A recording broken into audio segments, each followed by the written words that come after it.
ইডির হাত থেকে রেহাই পেতে কলকাতা হাইকোর্টের দ্বারস্থ হলেন সন্দেশখালীর শাহজাহান শেখ। আর্থিক তছরূপের মামলায় আদালতে আগাম জামিনের আবেদন করেছেন তিনি। আগামী সোমবার বিচারপতি দেবাংশু বসাকের ডিভিশন বেঞ্চে এই মামলার শুনানির সম্ভাবনা রয়েছে।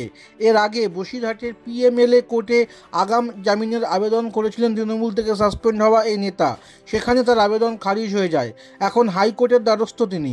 সন্দেশখালীর ঘটনায় ফৌজদারি অপরাধে শাহজাহানকে গ্রেফতার করেছে পুলিশ। তিনি এখন পুলিশি হেফাজতে রয়েছেন। তার বিরুদ্ধে রেশন দুর্নীতিরও অভিযোগ রয়েছে। এই অভিযোগের প্রেক্ষিতে সন্দেশখালীতে শাহজাহানের বাড়িতে তল্লাশি করতে যায় ইডি। সেখানে আক্রান্ত হওয়ার অভিযোগ তোলেন কেন্দ্রীয় তদন্তকারী সংস্থার আধিকারিকেরা। তারপরেই শিরোনামে উঠে আসে সন্দেশখালী। রেশন দুর্নীতি মামলায় শাহজাহানকে তলব করে ইডি। তিনি হাজিরা এড়িয়ে যান। প্রায় 56 দিন শাহজাহান নিখোঁজ থাকার পরে বৃহস্পতিবার তাকে গ্রেফতার করা হয়।